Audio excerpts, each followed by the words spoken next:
Hello friends, welcome back to Machus planets. ഞാനിന്ന് നിൽക്കുന്നത് ബാംഗ്ലൂരുള്ള Lalbagh botanical ഗാർഡനാണ്. ഇപ്പോൾ ബാംഗ്ലൂർ പോയിട്ടുള്ള ആരും മിസ് ചെയ്യാത്തൊരു സ്ഥലമാണ്. അതുകൊണ്ട് ഞാൻ പ്രത്യേകിച്ച് പരിചയപ്പെടുത്തേണ്ട കാര്യമില്ല.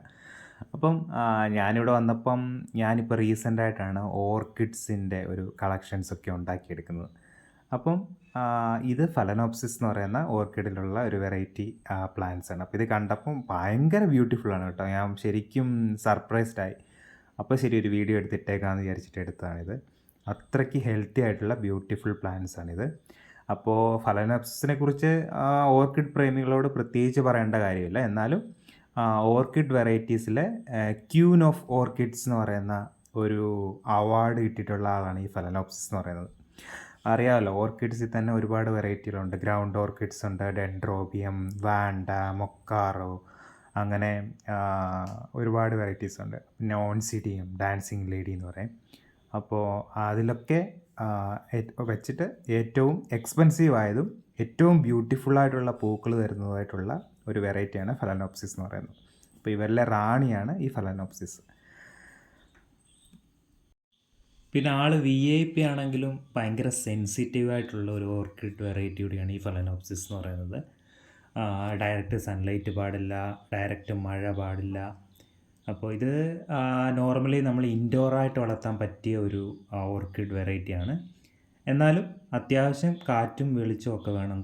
ഫുള്ളി ക്ലോസ്ഡ് ആയിട്ടുള്ള റൂമിലൊന്നും വളർത്താനും പറ്റത്തില്ല. അപ്പോൾ അങ്ങനെയുള്ള നമ്മൾ ഒരുപാട് കെയർ ചെയ്യേണ്ട തരത്തിൽപ്പെട്ടിട്ടുള്ള ഒരു ഓർക്കിഡ് വെറൈറ്റിയാണ് ഈ ഫലനോപ്സിസ് എന്ന് പറയുന്നത്.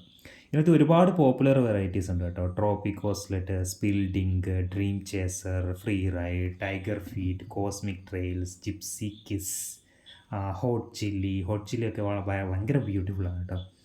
പിന്നെ ജിഞ്ചർ ഗ്ലാം, അങ്ങനെ ഒരുപാട് വെറൈറ്റീസ്, നമുക്ക് എണ്ണിയാൽ ഒടുങ്ങാത്തത്ര വെറൈറ്റീസ് മറ്റുള്ള ഓർക്കിഡിലുള്ള പോലെ തന്നെ ഫലനോപ്സിസിലും ഉണ്ട്. അപ്പോൾ ഇതെന്ന് പറഞ്ഞാൽ അത്യാവശ്യം നല്ല ഹെൽത്തി ആയിട്ടുള്ള പ്ലാന്റ്സ് ആണ് കേട്ടോ.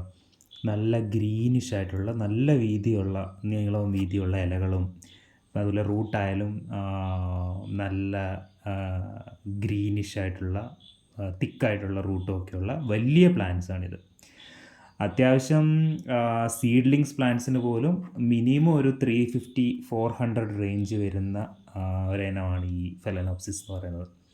പിന്നെ ഇതിൻ്റെ പ്രൊപ്പഗേഷനും ഭയങ്കര ഡിഫിക്കൽട്ടാണ്. നമ്മുടെ നോർമൽ രീതിയിൽ സാധാരണ ഒരു പ്ലാന്റ് എന്ന് പറയുമ്പം അതിൻ്റെ വിത്തിട്ട് അത് മുളയ്ക്കും, അതല്ലെന്നുണ്ടെങ്കിൽ അതിൻ്റെ സ്റ്റെം കട്ട് ചെയ്ത് വെച്ച് കഴിഞ്ഞാൽ അത് മുളയ്ക്കും, അങ്ങനെ നമുക്ക് പറയാം. പക്ഷേ ഫലനോപ്സിസ് എന്ന് പറഞ്ഞാൽ ഭയങ്കര പാടാണ് കേട്ടോ. നമുക്ക് നമ്മുടെ പ്ലാന്റിൽ നിന്നൊരു തൈ ഉണ്ടാക്കിയെടുക്കാൻ ഭയങ്കര പാടാണ്.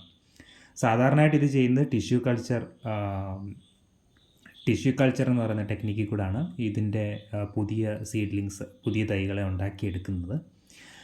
അപ്പോൾ അതുകൊണ്ട് തന്നെ ആണ് ഈ പ്ലാന്റ് ഇത്ര എക്സ്പെൻസീവ് ആവാനുള്ള ഒരു കാരണം.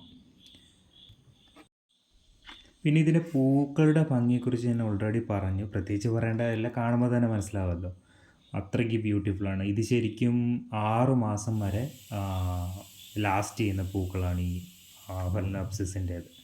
അതുകൊണ്ട് തന്നെ ഇൻഡോറായിട്ടൊക്കെ നമ്മൾ വെച്ച് കഴിയുമ്പോൾ ഇത് പൂത്ത് നിൽക്കുന്ന കാണാൻ ഒരു രക്ഷയാണ്. ശരിക്കും പ്ലാസ്റ്റിക് പൂ പോലെ നമുക്ക് ഫീലാവും. അത്രയ്ക്ക് നല്ല വളമൊക്കെ കൊടുത്ത് നല്ല ഹെൽത്തി ആയിട്ടുള്ള പ്ലാന്റ് ആണെന്നുണ്ടെങ്കിൽ ഇതുപോലെ വലിയ പൂക്കൾ കിട്ടും. അല്ലെന്നുണ്ടെങ്കിൽ പൂവിൻ്റെ ഇത് കണ്ടില്ലേ, ഈ പൂക്കളൊക്കെ വലിപ്പം കുറവാണ്. അപ്പം അങ്ങനെ ഉണ്ടാവും. അതുകൊണ്ട് നമ്മൾ വളം കൊടുക്കുന്നത് ഒരുപാട് പ്രത്യേകം ശ്രദ്ധിക്കേണ്ട കാര്യമാണ്. പിന്നെ ഇതിന് രാസവളങ്ങളാണ് കുറച്ചുകൂടെ കംഫർട്ടബിളായിട്ടുള്ളത് ഈ ഒരു പ്ലാന്റ്സിന്. സാധാരണ നമ്മൾ കൊടുക്കുന്ന പോലുള്ള ജൈവവളങ്ങൾ, കാരണം പെട്ടെന്ന് ഇതിന് ഫംഗൽ ഇൻഫെക്ഷനൊക്കെ ഉണ്ടാവാൻ സാധ്യതയുണ്ട്.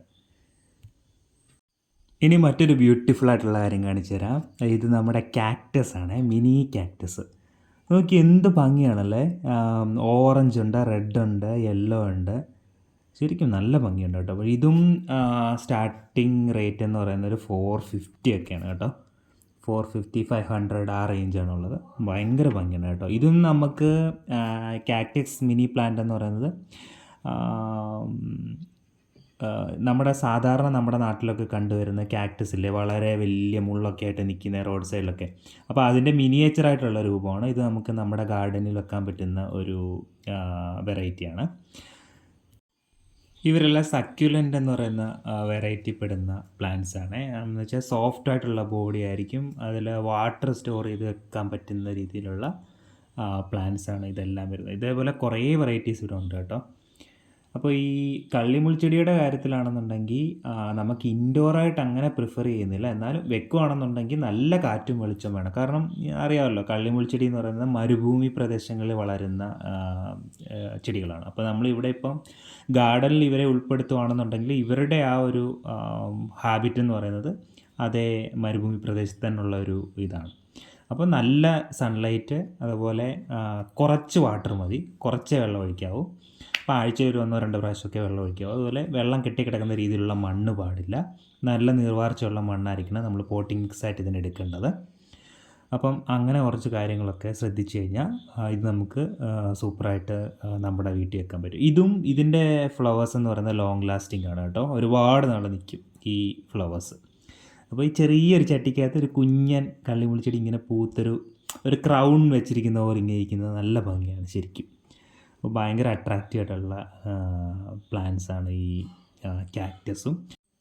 അപ്പോൾ ഇതുപോലെ വേറെ ഒരുപാട് പ്ലാന്റ്സ് ഉണ്ട് കേട്ടോ. അതുകൊണ്ട് എല്ലാം കൂടെ നമുക്കൊരു വീഡിയോയ്ക്കകത്ത് എടുക്കാൻ പറ്റത്തില്ല. അതുകൊണ്ട് ഈ വീഡിയോ തൽക്കാലത്തേക്ക് ഞാൻ സ്റ്റോപ്പ് ചെയ്യുകയാണേ.